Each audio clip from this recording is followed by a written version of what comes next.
We'll start with this quote. So it says, you quite often say that you want to inspire people to think and not just tell them what to think. And so why is that so important to you in your mind?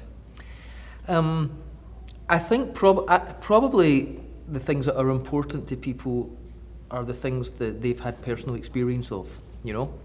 So that's really important to me because I remember a time in my life when I was expected to think in a certain way because that's what the pastor said, kind of thing, you know? And there was this like unspoken assumption that if you had an opinion that was different from the pastor's opinion, it was somehow or other disrespectful to him. But one of my problems was my pastor at the time.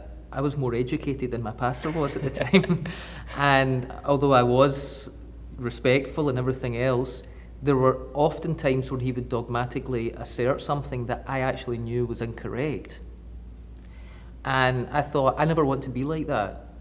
I want, you know, I don't know everything about everything.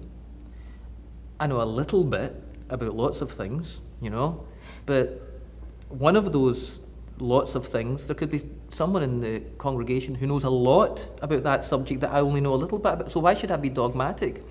And the other reason that that's a big deal to me is because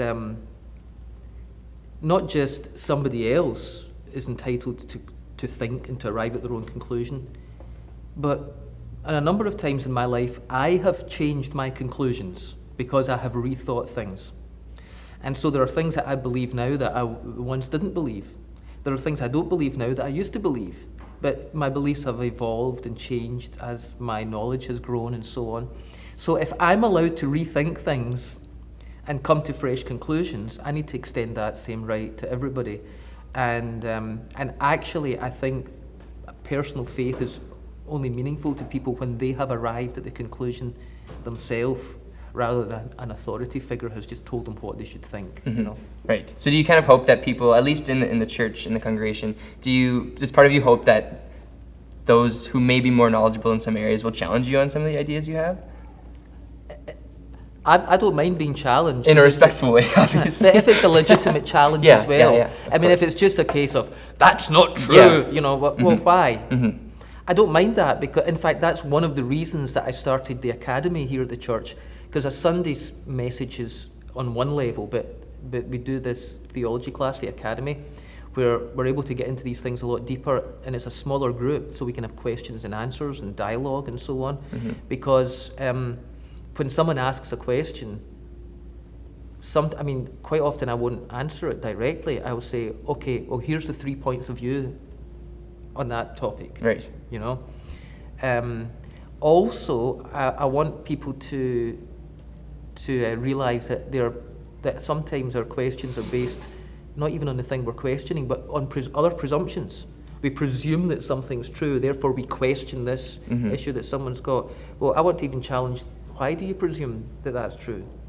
And thirdly, I want people to see that even if they arrive at a different conclusion than somebody on a topic, that the other people have good grounds for believing. Because quite often in the Christian church, it's preached that this is right, and other people who don't believe this are disbelieving the Bible. Right. But sometimes other people don't believe this because they believe the Bible. Yeah. And it has led them to a different conclusion. So because I've changed my views over the years, and because I've been in a situation where I was told what to think, I want other people to have the freedom to think for themselves, to have a different opinion than me, but yet still remain in unity with me. We don't have to be in disunity. And also, I want them to have the freedom to rethink what they believe on a number of occasions throughout their life. Right.